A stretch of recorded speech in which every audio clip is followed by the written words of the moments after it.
Selamat sore, Sobat Medistra. Dan selamat sore kepada narasumber kita hari ini, Dokter Amila. Ini suara saya kedengeran nggak ya? Selamat sore, dokter. Selamat Terdengar, sore, dok? kedengeran ya? Siap. Pada sore hari ini kita berkumpul untuk webinar, yaitu webinarnya judulnya Mami Makeover. Ini seru banget topiknya. Saya pas baca, wow ini topiknya menarik sekali. Nanti akan dijelaskan oleh Dokter Amila kira-kira apa sih Mami Makeover itu. Dimana kita tahu bahwa yang namanya mami atau orang yang sudah pernah punya anak gitu ya, sebenarnya kayaknya nggak terbatas untuk ibu aja ya dok ya, ini bisa sebenarnya untuk wanita yang mau melakukan beberapa prosedur setahu saya nih. Nanti dokter Amila yang Betul. jelasin. Iya, tapi kalau Iya, saya dok. sebagai seorang ibu ya memang badan kita ada perubahan ya tentu setelah melakukan persalinan dan pastinya ternyata banyak yang bisa di-enhance gitu ya. Tapi lebih jelasnya saya izin memperkenalkan narasumber kita hari ini Dr. Amila Purnomo, spesialis bedah plastik yang praktek di Rumah Sakit Medistra. Apa kabar dokter? Baik, dok. Apa kabar, dokter? Baik, alhamdulillah dok. Hari ini topiknya seru banget ya dok. Apa namanya? Tentang ya wanita-wanita nih, topiknya adalah bahan pikiran hampir semua wanita di seluruh dunia ini. Sangat relate ya, dok ya? Relate. Mungkin boleh dikasih introduction dan mulai. Bagi nanti yang ingin bertanya, dipersilakan untuk ketik di kolom komentar. Oke, Dokter Amila, sebentar. Dokter, di open ya?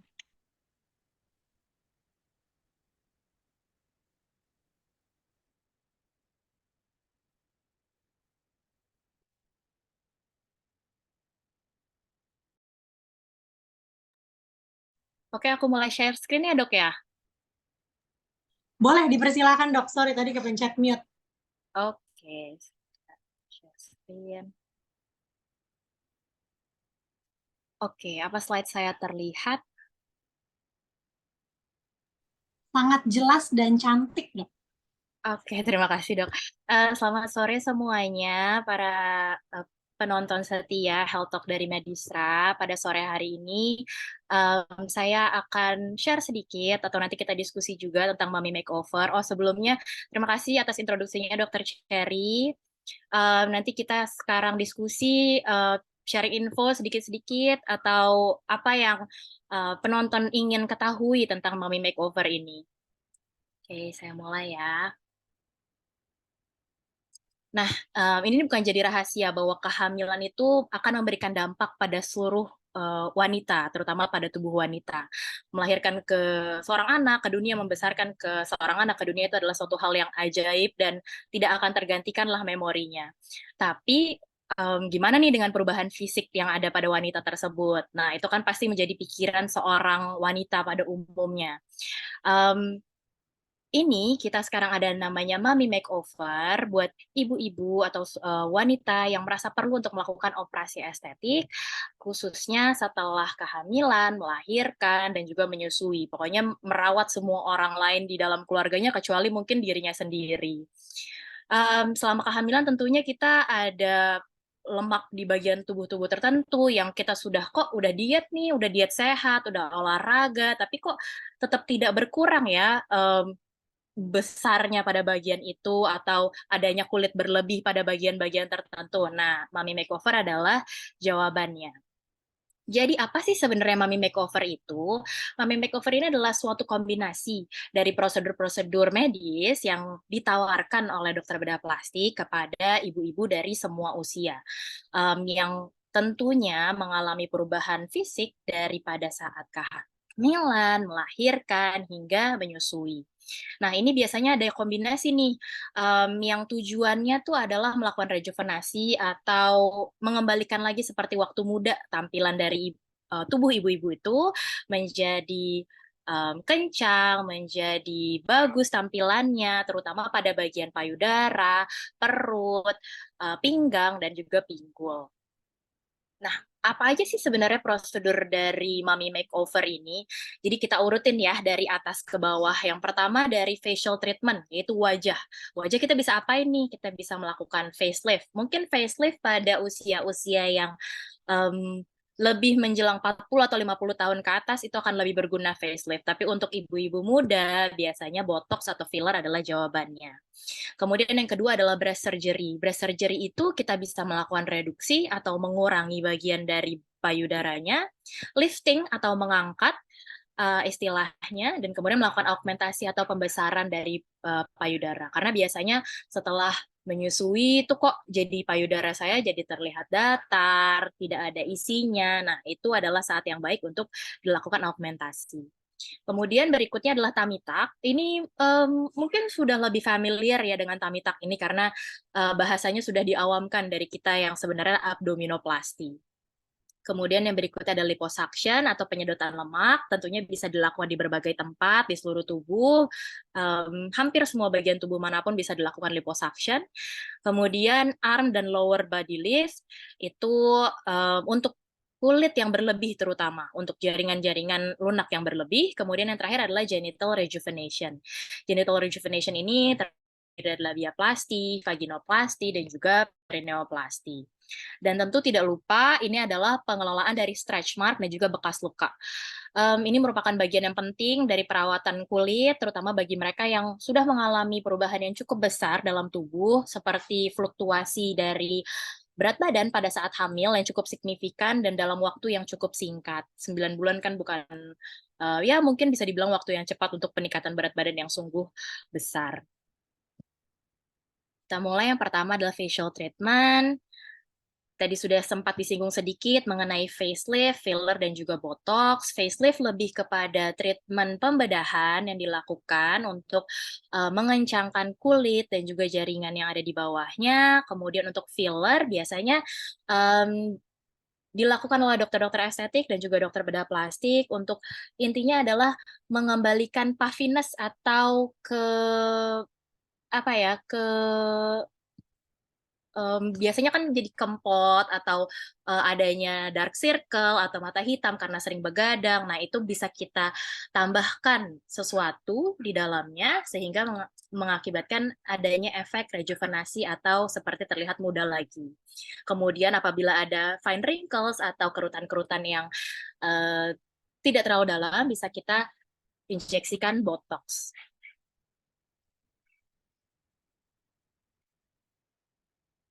Nah, ini adalah area-area yang dapat dilakukan injeksi dari filler tersebut ataupun botox, yaitu dari awal nih, dari atas kita bisa lihat ini di dahi kita ada namanya forehead lines, kalau bisa dilihat tuh ada garis-garis gitu banyak. Atau kalau misalnya kita lagi berkerut gitu, di antara kedua alis kita suka ada frown lines atau kerutan pada saat kita mengernyit gitu. Terus kemudian guna botox itu bukan cuma untuk menghilangkan garis-garisan kerutan halus, tapi juga bisa membentuk wajah. Dari mulai eyebrow, kemudian membuat suatu tampilan wajah menjadi lebih lancip dengan melakukan botox pada bagian masseter atau bagian otot pipi. Kemudian ada juga fine lines lainnya termasuk pada bagian marionette lines yang salah satu tanda-tanda aging dan juga pada bagian leher. Mungkin ini karena waktunya juga cukup singkat dan topiknya cukup banyak, jadi saya akan tampilkan gambar-gambar dan juga penjelasan singkat, mungkin nanti bisa didiskusikan lebih lanjut. Oke, untuk breast surgery sendiri, bentuk payudara ini pasti akan berubah seiring dengan waktu. Baik wanita tersebut akan pernah mengalami kehamilan, melahirkan dan juga menyusui, ataupun yang hanya mengalami proses aging saja. Nah, di sini biasanya yang pertama kulit dari area payudara tuh pasti jadi kurang elastis gitu. Karena pola kolagennya dan juga serat elastisnya tidak terlalu terorganisir dan juga tidak teratur. Nah, kulit-kulit terutama di daerah payudara ini akan mengakibatkan gravitasi atau tarikan ke arah bawah. Jadi bisa kita lihat di sini sebenarnya gambaran payudara yang normal itu adalah nipple areola kompleks atau puting menghadap ke arah depan dan di bawah di atas dari garis lipatan payudara. Ini kita bisa lihat ada garis lipatan payudara di sini, berada di atas garis lipatan payudara itu adalah payudara yang normal. Kemudian ada juga nih grading-gradingnya. Kita sebutnya apabila payudaranya turun, itu adalah ptosis. Nah, dimulai dari bagian yang mild atau tidak terlalu parah, kemudian moderate, hingga bagian yang terlihat sekali saggingnya atau turunnya dari NAC tersebut. Kemudian ini juga ada yang tampak pseudoptosis, jadi sebenarnya tidak ptosis, tapi tampak seperti ptosis karena apabila dilihat tetap masih berada di atas dari garis lipatan payudara NAC-nya, namun sudah lebih turun sedikit. Nah, kita harus lihat nih apakah para penonton di sini merupakan kandidat yang bagus untuk dilakukannya breast surgery. Tadi breast surgery seperti yang saya sudah katakan sebelumnya ada reduction atau pengurangan, lifting ataupun augmentasi. Nah, tapi apakah penonton semua adalah kandidat yang baik? Yang pertama, kandidat yang baik itu adalah adanya perubahan dari payudara tersebut. Walaupun dia setelah menyusui ataupun belum, pada saat proses aging pasti akan mengalami perubahan dari payudaranya. Kemudian skin laxity atau kekenduran dari kulit-kulit pada bagian payudara, kemudian bagian dari nipple-nya dan areolanya yang menghadap ke bawah atau kita sebut drooping. Nah, kemudian setelah itu kandidatnya tidak puas dengan bentuknya dan juga proporsi secara keseluruhan terhadap badannya. Jadi misalnya pasien itu merasa atau seorang ibu merasa payudara saya terlalu besar untuk bagian tubuh saya yang kecil gitu. Atau payudara saya kekecilannya untuk tubuh saya yang cukup besar. Nah, seperti itu. Kemudian adanya nyeri. Nyeri ini biasanya untuk wanita-wanita yang memiliki payudara yang cukup besar. Jadi biasanya akan ada back pain atau nyeri pada punggung atau nyeri pada leher atau pada saat memakai bra ada lecet di bagian tali branya itu karena bebannya sungguh berat. Kemudian setelah itu kandidat yang baik adalah pasien-pasien yang memiliki berat badan yang stabil dan juga sehat. Jadi tidak underweight ataupun overweight. Nah, ini adalah suatu tindakan dari reduksi payudara.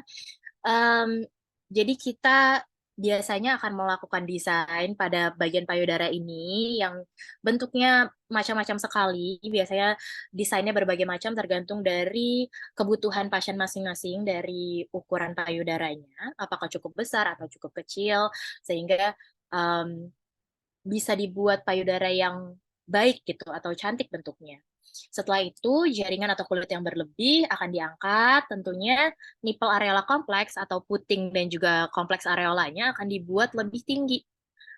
Disamakan atau dibuat lebih di atas daripada lipatan payudara tersebut. Nah, tentunya jahitan-jahitan yang ada akan ditempatkan pada bagian-bagian yang cukup tersamarkan, yaitu pada bagian areola ataupun di lipatan payudara itu sendiri, walaupun ada pun garis-garis yang tidak bisa ditutupi.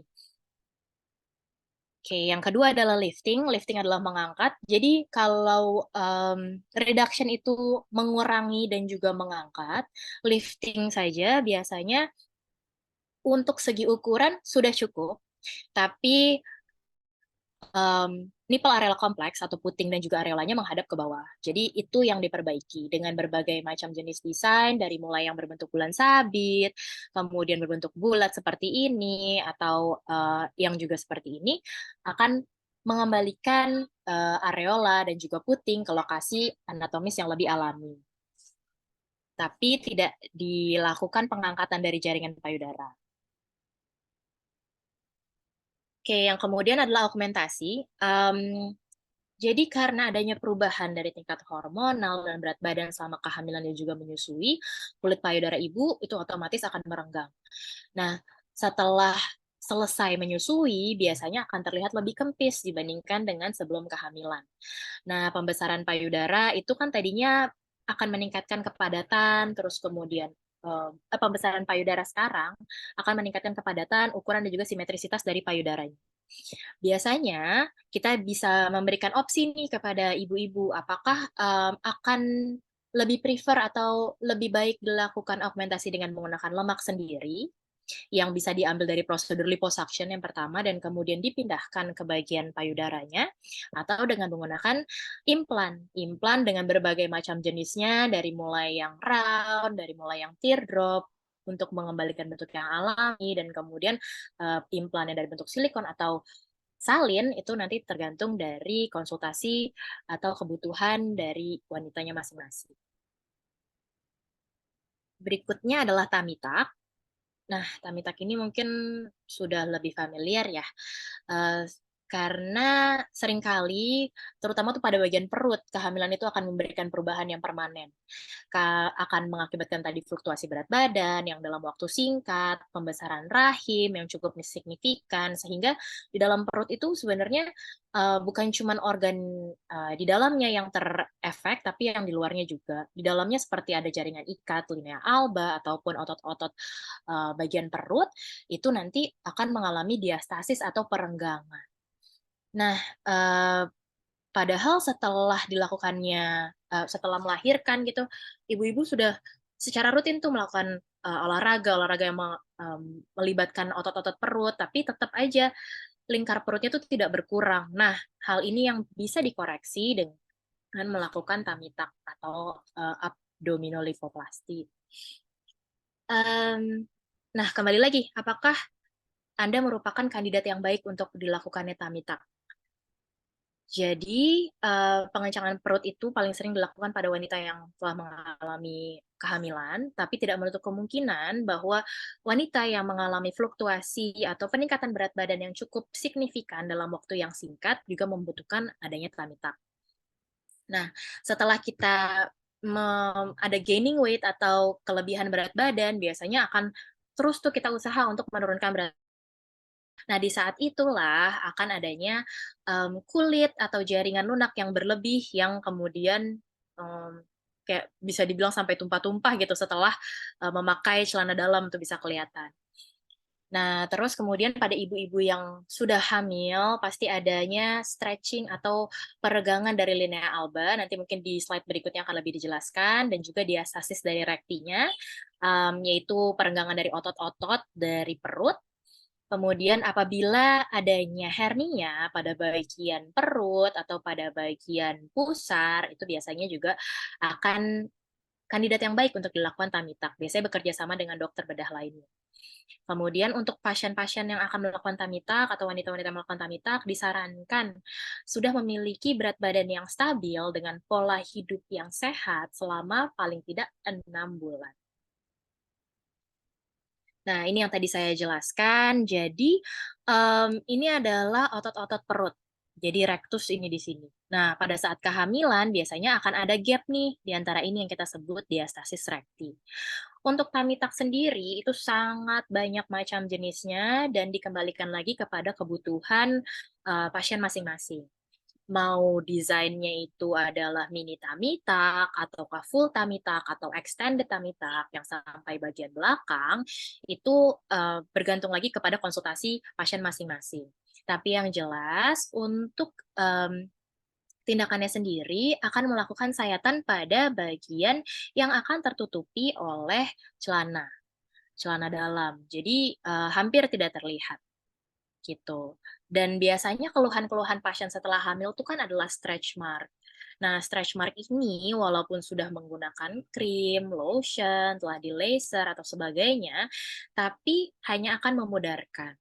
Warna-warna, awalnya keunguan atau kemerahan yang kemudian berubah menjadi warna pucat tidak akan hilang sepenuhnya. Dengan abdominoplasty ini atau tummy tuck bisa dilakukan pengangkatan kulit pada area tersebut sehingga, scar-nya atau stretch mark-nya juga bisa hilang. Biasanya untuk abdominoplasty ini bisa digabungkan juga dengan liposuction ataupun berdiri sendiri. Nah, berikutnya adalah liposuction. Liposuction ini bisa dilakukan di bagian tubuh manapun. Mmm, Prosedurnya seperti ini kira-kira. Jadi dia akan mentargetkan area lemak, biasanya lemak tengah yang ada pada bagian tubuh, dan diharapkan yang tadinya lemaknya cukup tebal menjadi tipis. Nah, teknik-tekniknya sangat banyak. Ada yang menggunakan tumasan, ada yang menggunakan wet liposuction, dan juga em, jenis alatnya liposuction juga banyak. Ada yang menggunakan ultrasound, laser, dan segala macam. Em, itu akan menjadikan surgeon preference, tapi yang perlu dipikirkan adalah inilah semua area yang bisa dilakukan liposuction. Hampir semua bagian tubuh kan.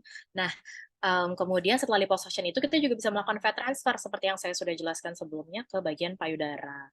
Biasanya yang paling banyak adalah bagian payudara untuk dilakukan fat transfer. Atau bagian wajah pun juga sebenarnya bisa dilakukan fat transfer. Liposuction ini sebenarnya cukup aman dengan meninggalkan bekas sayatan mungkin sebanyak 2 titik atau 4 titik, tergantung dari kebutuhan. Kurang lebih ukurannya tidak sampai 1 cm. Jadi dengan akses yang cukup kecil dan hampir tidak terlihat, tapi hasilnya cukup sangat memuaskan. Kemudian untuk kandidatnya, apakah Anda semua adalah kandidat yang baik untuk dilakukan liposuction? Yang pertama, seperti abdominoplasti nih, semuanya harus punya berat badan yang cukup stabil, at least 6 bulan dengan menjalankan healthy lifestyle atau lifestyle yang baik dari olahraga, dari asupan makannya, dan semuanya. Dan walaupun misalnya pasien-pasien tersebut tidak mengalami fluktuasi dari berat badan yang dialami setelah kehamilan, pada pasien-pasien yang kurus atau wanita-wanita yang kurus itu juga bisa untuk dilakukan liposuction. Karena ada nih yang merasa, oh kok saya kurus tapi lengan saya besar ya. Nah, untuk lemak yang terlokalisir itu juga bisa dilakukan liposuction. Kemudian kandidat yang baik adalah kandidat yang memiliki elastisitas kulit yang baik. Karena um, walaupun telah dilakukan liposuction, tetap elastisitas dari kulitnya tidak akan kembali ke semula. Jadi bagi kandidat yang memiliki elastisitas kulit yang baik itu adalah kandidat yang baik. Kemudian kalau saggy skin atau kulit yang berlebih itu tidak dapat digunakan liposuction sebagai jalan keluar utamanya. Mungkin lebih kepada uh, body lift atau tummy tuck itu lebih disarankan. Dan ini juga bukan treatment dari selulit, dan berat badannya juga harus bertahan stabil selama 6 bulan. Kemudian yang berikutnya adalah arm dan lower body lift. Sebenarnya body lifting itu bisa dilakukan di semua tempat, cuman yang paling sering yang dikeluhkan oleh ibu-ibu biasanya adalah lengan bawah lengan atas yang cukup besar, dan juga bagian tubuh bawah. Nah, ini adalah gambaran apa sih yang dilakukan pada saat arm lift itu. Jadi biasanya kulit yang ada itu berlebih pada bagian tubuh ini gitu. Nah, akan dilakukan pembuatan desain yang nantinya akan tertutup nih di bagian dalam dari lengan itu. Jadi nanti setelah kelebihannya berapa, kira-kira diukur segini, kemudian diangkat dan dilakukan penjahitan. Nanti hasil akhirnya akan seperti ini. Tidak menutup kemungkinan kalau misalnya tidak hanya kulit yang diambil, tapi juga jaringan lunaknya seperti lemak atau jaringan subkutis lainnya. Tapi untuk otot tidak akan diambil. Ini adalah prosedur yang cukup singkat biasanya. Bisa dari 1,5 jam sampai 2 jam, dan kemudian recovery-nya juga cukup cepat dari 2 minggu hingga 4 minggu. Kemudian yang berikutnya adalah lower body lift. Nah, banyak sekali yang memiliki lemak pada bagian tubuh bawah ini di atas gluteus. Biasanya karena adanya peningkatan berat badan yang cukup banyak, kemudian setelah itu ada penurunan berat badan yang cukup signifikan. Nah, pasien-pasien itu akan menginginkan badannya kembali terbentuk seperti sedia kala. Nah, oleh karena itu, bagian tubuh yang harus di-shaping atau dibentuk itu cukup banyak. Dari mulai tangan tadi, perut, kemudian lower body lift ini. Ini juga bisa dilakukan pada paha, jadi paha bagian dalam. Akan dilakukan eh, pengangkatan jaringan dari bagian dalam tersebut. Ini jadi antara selangka dan juga paha. Ini dari sampai ke lutut, tapi di bagian yang dalam, paha dalam. Jadi lukanya kemungkinan besar akan tidak terlihat. Satu lagi adalah butt lift. Nah, butt lift ini memang sudah di beberapa negara atau yang biasanya Brazilian butt lift itu sudah di-ban. Tapi pada dasarnya bagaimana cara kita melakukan lifting dari gluteus itu adalah melakukan liposuction dari area-area yang diperkirakan lemaknya berlebih, kemudian dilakukan transfer ke bagian gluteus tersebut.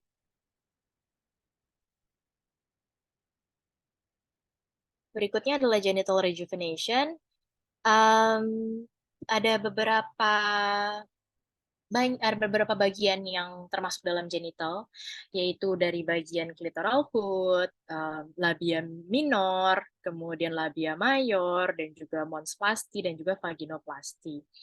Nah, karena kenapa sebenarnya genital rejuvenation itu penting? Karena uh, rasa percaya diri wanita pada umumnya yang pertama itu akan ada di wajahnya. Nggak usah wanita, dia mungkin semua orang juga ya. Dari wajahnya. Yang kedua adalah genitalnya. Jadi sangat amat mengganggu apabila mereka ada keluhan di area genitalnya. Itu akan menurunkan kepercayaan diri masing-masing. Nah, yang pertama adalah vaginoplasti. Jadi vaginoplasti ini bisa dilihat di gambar yang atas bahwa adanya kelonggaran dari area vagina tersebut. Kemudian kita coba lakukan repair, rekonstruksi dari bagian vaginanya sehingga lebih merapat kembali. Ini bisa dilakukan, vaginoplasti bisa dilakukan secara laser, non-surgical, ataupun dengan surgical. Biasanya bisa menggunakan laparoskopi atau secara langsung. Kemudian yang kedua adalah bioplasti. Untuk genital masing-masing itu tentunya berbeda ya dari satu orang ke orang yang lain. Tidak ada bentuk saklek bagaimana normalnya genital itu pada pasien. Termasuk juga pada bagian labianya. Nah, ini semua adalah bagian labia yang kemungkinan dimiliki oleh masing-masing. Nah, bagian labia itu akan mengganggu apabila adanya twisting atau terlipat, atau ini kan adalah labia minora ya, jadi bagian bibir kemaluan yang kecil yang di dalam. Apabila dia lebih keluar daripada labia mayor atau bibir kemaluan yang besar, itu pasti akan sangat mengganggu. Dari mulai aktivitas yang terganggu, atau seperti contohnya kita duduk di sadel sepeda gitu pasti akan terganggu sekali sehingga biasanya mengakibatkan infeksi berulang dan juga keputihan. Nah, itu sangat mengganggu. Tidak cuma itu, biasanya ada rasa gatal di sekitar labianya. Nah, itu yang harus dilakukan tindakan. Berbagai macam jenis tindakan yang bisa dilakukan, tapi yang jelas adalah baik itu trimming atau mengurangi bagian dari labianya atau wedge excision akan mengakibatkan atau menghasilkan bentuk labia yang seperti ini. Sehingga keluhan dari pasien sudah tidak ada lagi. Next, perineoplasti. Mungkin sudah tidak asing bagi para ibu yang telah melakukan kehamilan atau melakukan persalinan secara normal, itu akan ada pengguntingan dari perineum. Perineum itu apa sih sebenarnya? Itu adalah area di antara vagina dan juga anus. Jadi dari area ini biasanya kan digunting supaya menjadi jalan keluarnya bayi lebih baik, lebih lancar gitu. Ini yang akan kita repair atau kita lakukan penjahitan pada area tersebut sehingga yang tadinya hampir mendekati anus nih bisa lebih rapat lagi. Nah, siapa sih kandidat yang bagus untuk dilakukan genital rejuvenation? Yang tadi saya bilang adanya discomfort atau rasa yang kurang nyaman pada saat melakukan aktivitas, baik aktivitas sehari-hari ataupun self-esteem yang berkurang. Kemudian dari rasa kepercayaan dirinya. Kalau misalnya rasa kepercayaan dirinya itu berkurang, itu adalah kandidat yang ini harus dilakukan berarti, karena dia sangat membutuhkan hal tersebut. Kemudian yang terakhir adalah rasa gatal atau adanya iritasi pada bagian labia tersebut. Nah, kita sekarang ngomong ini, kenapa sih sebenarnya Mami Makeover ini sangat populer dalam beberapa tahun terakhir? Karena Mami Makeover ini adalah suatu kumpulan dari tindakan. Jadi pada saat dilakukan tindakan, dia bisa melakukan beberapa tindakan sekaligus, sehingga uang yang dibutuhkan akan lebih sedikit dan juga waktunya, karena hanya dilakukan satu treatment package atau satu kali operasi, tapi pasien sudah bisa melakukan beberapa prosedur sekaligus. Jadi biasanya recovery time-nya juga akan lebih cepat dibandingkan apabila kita melakukan operasinya satu persatu. Jadi kemudian yang kedua ini akan melakukan recovery dari bagian midsection. Midsection itu apa sih? Jadi perut, kemudian yang dilakukan tummy tuck ataupun liposuction yang dilakukan pada area tengah itu akan menjadi terbentuk kembali, tersculpting kembali seperti sedia kala. Termasuk juga stretch mark yang kemudian menghilang karena kulitnya juga diangkat pada saat melakukan tummy tuck tersebut. Mami makeover ini juga akan meningkatkan rasa percaya diri bagi para wanita. Karena tidak cuma adanya rejuvenasi yang dihasilkan, tampilan secara estetik itu akan mengakibatkan kepercayaan diri wanita tuh akan meningkat karena oh tubuh saya sudah kembali lagi nih seperti saya sebelum melahirkan dulu gitu. Nggak cuma dari perut saja, tapi dari payudara, dari kaki, lengan, wajah, semuanya bisa dilakukan mami makeover. Setelah itu, yang terakhir adalah hasil yang sangat komprehensif. Jadi dari hasil yang menyeluruh ini dan sangat disukai oleh para wanita, mami-mami ini, sangat senang dan juga puas dengan hasil secara fisik yang didapatkan. Gitu. Jadi tidak perlu menunggu lagi nih waktunya untuk melakukan prosedur yang terpisah. Jadi dalam satu kali operasi bisa melakukan beberapa prosedur sekaligus. Itu adalah keuntungan dari Mami Makeover ini. Oke, terima kasih. Demikian presentasi saya. Terima kasih Dokter Amila. Ini topiknya Stop share. seru banget karena ini adalah menjawab keluh kesah para mami-mami yang ada di sini dan ternyata ada opsinya dan tadi dijelaskan sampai ke skar-skarnya. Terima kasih ya Dok ya untuk presentasinya. Oke, Sama-sama. saya izin buka ya Dok ya untuk pertanyaan dan sebelum Boleh. dimulai nih Dok, berarti di Medistra bisa ya melakukan tindakan mami makeover? Bisa dok. Oke, tanpa kecuali nih yang dokter sebutin ya tadi ya semuanya tindakan operasinya bisa ya Dok ya?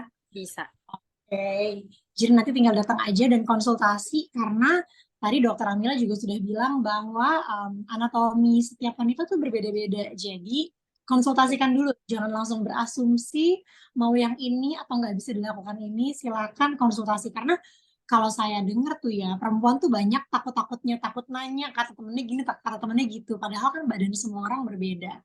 Jadi sangat dianjurkan ya Dok untuk berkonsultasi. Betul, karena tata laksananya juga tailoring dari satu pasien ke pasien yang lain akan berbeda tentunya. Jadi ada orang yang membutuhkan beberapa hal, tapi ada yang satu hal aja udah cukup nih gitu. Ya. Jadi ya harus dikonsultasikan.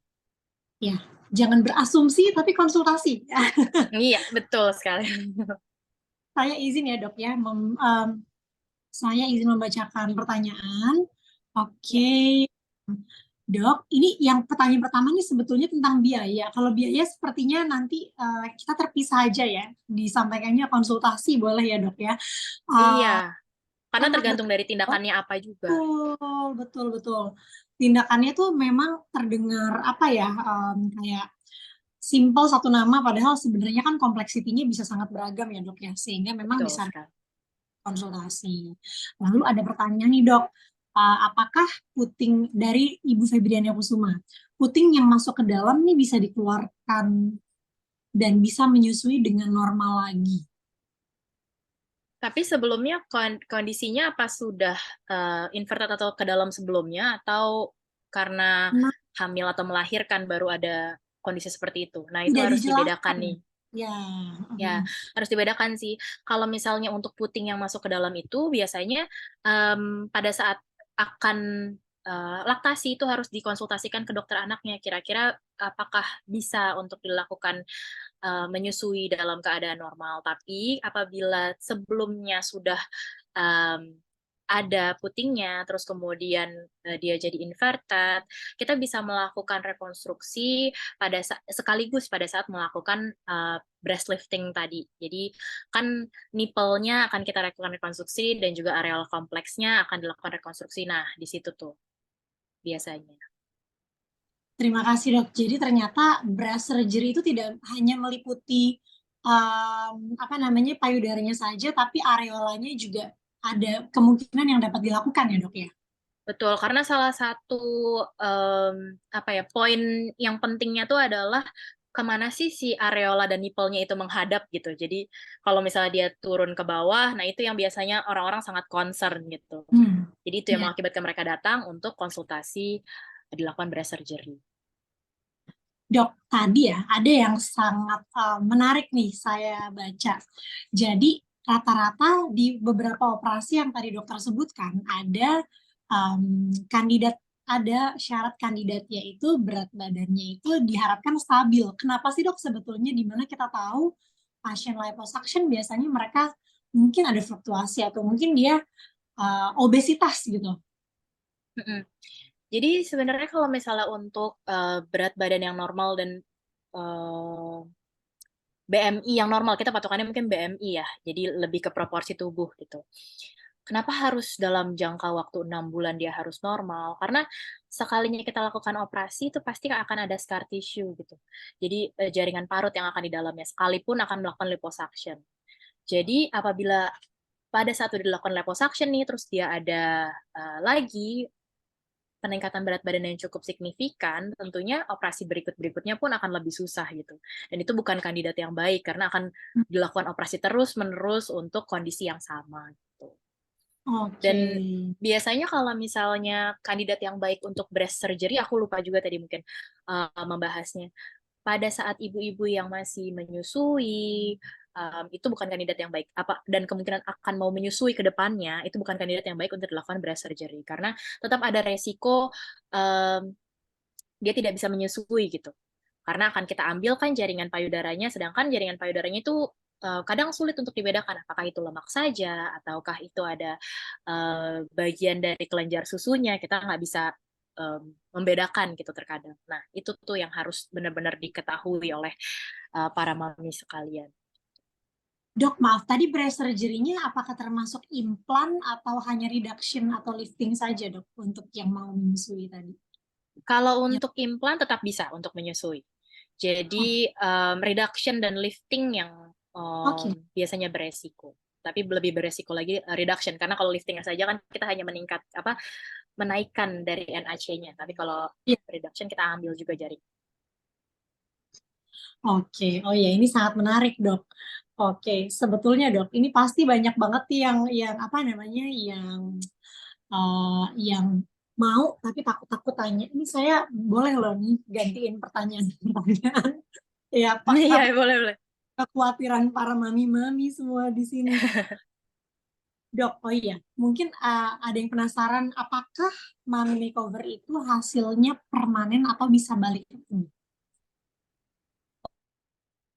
Tentunya kalau proses aging tuh tidak bisa kita kendalikan ya. Maksudnya um, walaupun kita sudah melakukan mami makeover pada umur kita 45 gitu, tapi nanti di saat umur 65 kita ada keluhan lagi, ya itu bisa aja. Karena proses aging bukan sesuatu yang bisa kita stop di situ.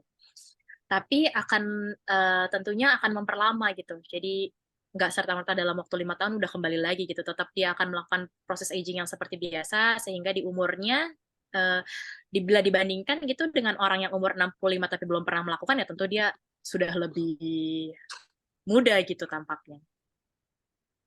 Oke, terima kasih, Dok. Ini sambil saya tunggu pertanyaan Mami-Mami ya. Ini saya udah siapin sebenarnya list pertanyaan juga, karena tadi saya pikir tuh kalau nggak presentasi, oke. Kalau seandainya talk show, jadi seandainya talk show, saya juga udah siapin pertanyaan.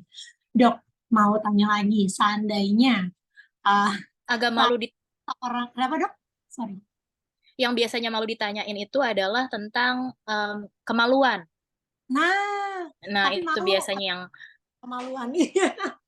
betul, karena itu adalah suatu hal yang cukup tabu ya kalau misalnya untuk para Ya, wanita biasanya atau laki-laki pun sama ya untuk ngomong tentang kemaluan itu adalah sesuatu yang mungkin embarrassing gitu ya, yang dia nggak cukup pede untuk ngomongin itu. Padahal itu adalah nomor dua nih untuk rasa kepercayaan diri selain muka gitu. Nah, itu sih iya. yang sebenarnya jangan takut untuk dikomunikasikan karena semua orang itu pasti punya masalahnya masing-masing dan solusinya pun akan berbeda-beda gitu. Jadi harus dikonsultasikan ke dokter. Sorry Iya, tadi dok ini kepotong jadi. ini menarik banget dok, karena memang kalau di urusan misalnya urusan area yang intimate, bener nggak sih dok? Ini saya mau tanya juga sih sebetulnya, jika dilakukan rekonstruksi, apakah bisa ada possibility untuk keluhan-keluhan yang mereda? Contoh tadi keputihan, atau mungkin ada bagian asimetris yang menyebabkan suka misalnya ada bunyi gitu ya ketika sedang melakukan suatu aktivitas tertentu. Apakah dengan Mami Makeover ini ada potensi untuk memperbaiki keluhan-keluhan yang ada? Betul.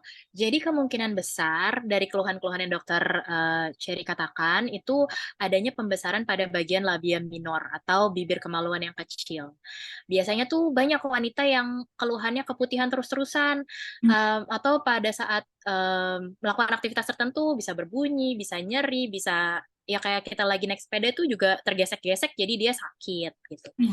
Nah, dengan dilakukan labiaplasti atau rekonstruksi pada bagian labia minora itu, kita bisa mengecilkan atau menyamakan simetrisasi dari labia kanan dan labia kiri. Yang terpenting adalah bibir kemaluan kecil itu tidak keluar dari bibir kemaluan besar. Jadi kan kita ada labia mayor dan labia minor nih dok. Nah, yang uh, kebetulan disampaikan dokter Sherry itu adalah labia minor.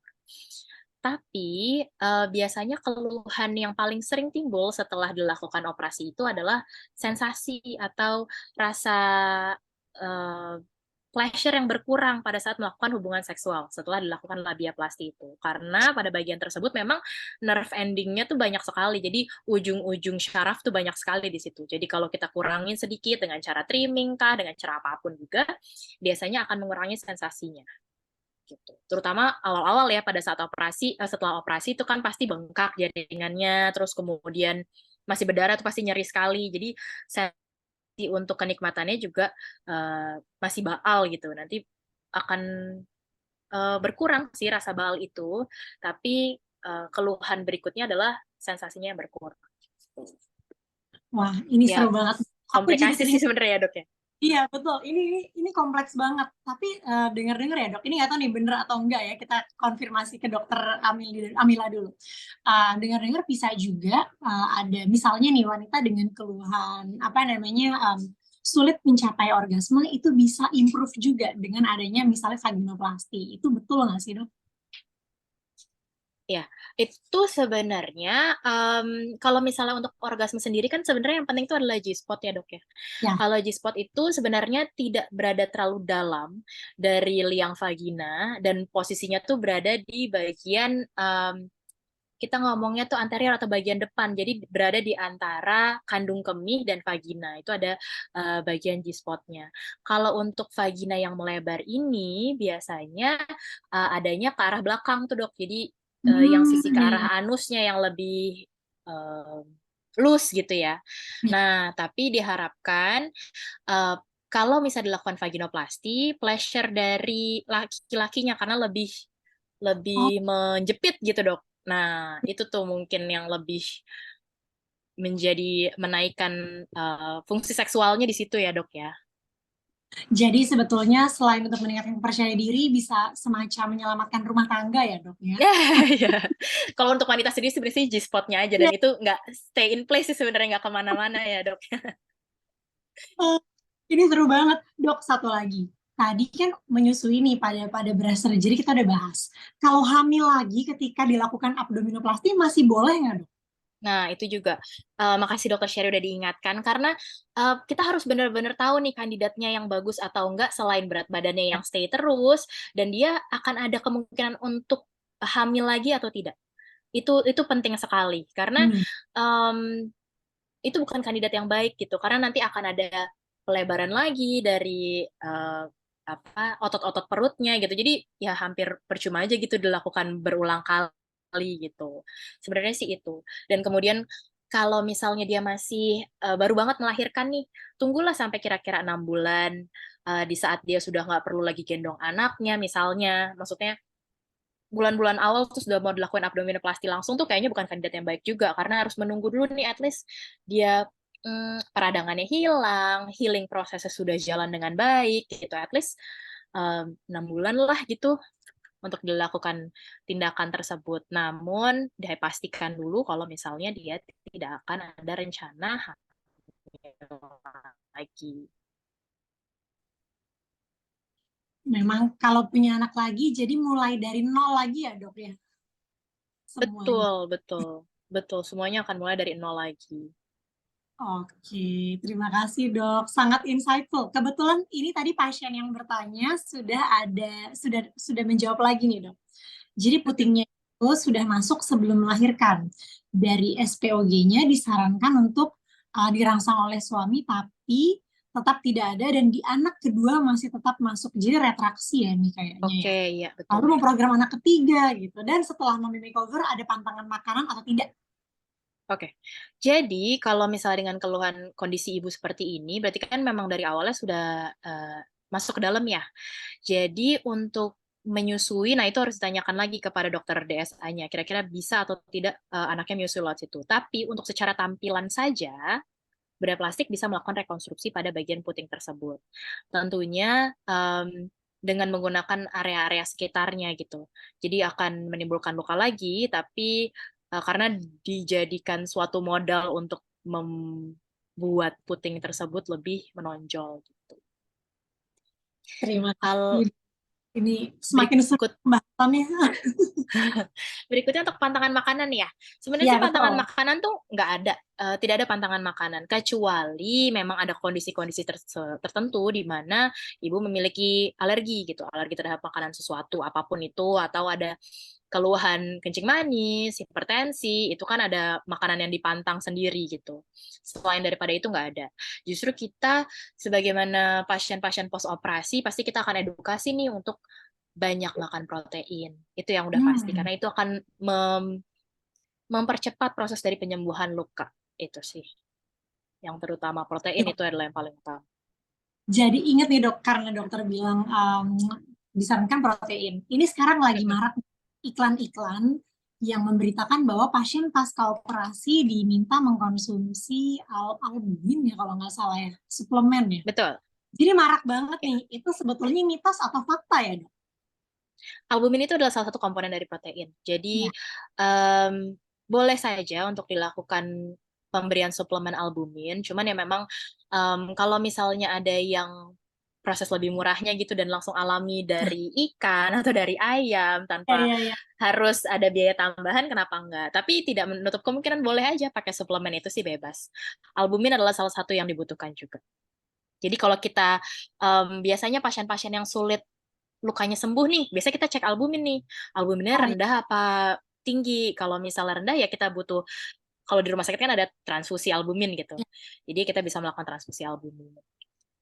Ih, menarik Produk sekali. yang Jadi terjawab nih yang kan kalau ibu-ibu pasti kalau sudah interest sama Mami Makeover pasti udah sering scrolling social media, udah sering-sering browsing, udah sering-sering lihat hasil before after, udah pakem nih sama yang gini-ginian. Nah, biasanya dok, kalau ibu-ibu yang sudah interest sama Mami Makeover itu kan berarti mereka punya awareness sama tubuh mereka sendiri. Rata-rata mereka tuh suka olahraga. Back to sportnya bolehnya kapan tuh dok? Kalau habis operasi. oh, Gimana ya, ini aja? juga pertanyaan terbanyak nih setelah post operasinya gimana sih dok? Kapan sih bisa Ya, ya. kembali lagi untuk melakukan aktivitas sehari-hari gitu kan? Nah, jadi kalau misalnya aktivitas sehari-hari aja sih, kayak misalnya mandi sendiri, gitu-gitu ke naik turun tangga biasa, itu dalam 2 minggu tuh sudah bisa, tapi aktivitas ringan ya. Tapi kalau untuk kembali nge-gym, yang untuk core exercise gitu, latihan perut, mungkin itu nanti setelah 3 bulan, setelah 3 sampai 6 bulan, di mana kita udah yakin banget jahitannya udah oke, penyembuhan lukanya udah bagus, itu sih yang kita pastikan. Oke, jadi nanti bisa custom juga ya perizinannya dari dokter bedah plastiknya Betul. tergantung di penyembuhan lukanya. Harus di-assess lagi ya dok berarti Betul. ya. Tapi kalau misalnya untuk kondisi-kondisi di mana abdominoplasti atau tummy tuck-nya itu dicampurkan dengan liposuction, dua-duanya dilakukan secara sekaligus, biasanya kita juga bisa sculpting tuh. Jadi sculpting dibentuk gimana caranya Hmm. itu terlihat di bagian ototnya terlihat menonjol, tapi di bagian sampingnya lebih ramping. Nah, itu tuh bisa di-customize. Jadi semuanya ada ilmunya dan bisa dilakukan gitu. Ada seninya ya dok ya. Iya, betul sekali.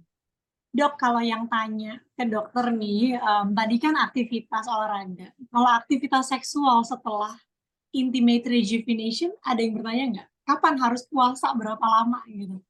Ya, nah yang terbanyak tuh biasanya itu yang pertanyaannya sih itu yang vaginoplasti itu berapa lama sih gitu. Kalau misalnya vaginoplasti biasanya kita sesuaikan dengan proses dari involusi rahim ya 40 hari gitu ya. Sebenarnya sih nggak ada nyambungnya, tapi rata-rata tuh kita memakai patokan seperti itu 40 hari. Jadi sekitar 6 minggu berarti ya dok ya Ya, kurang lebih. semacam nifas lagi ya. Mm-mm, mm-mm. Oke, dok, ini tadi yang bertanya dari Ibu sebentar.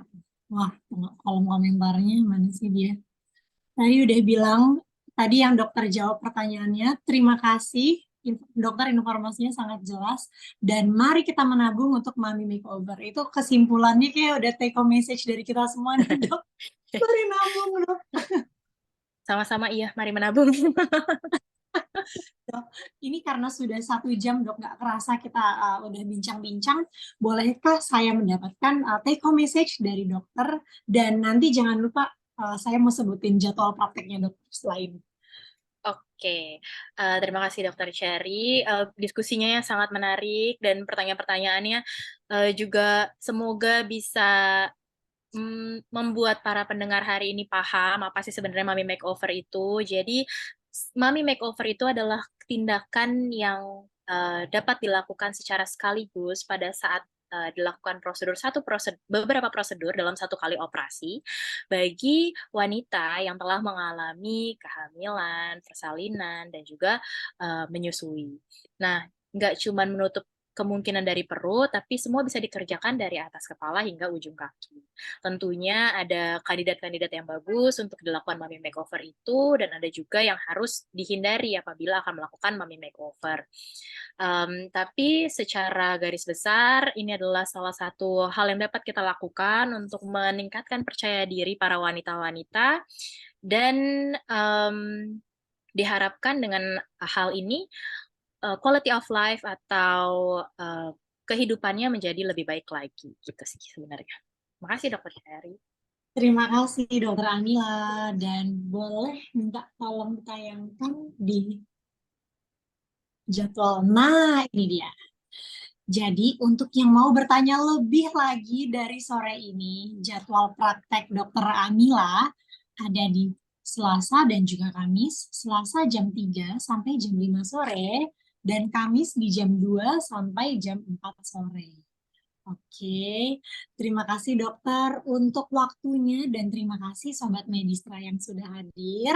Saya izin tutup webinar ini ya dok ya.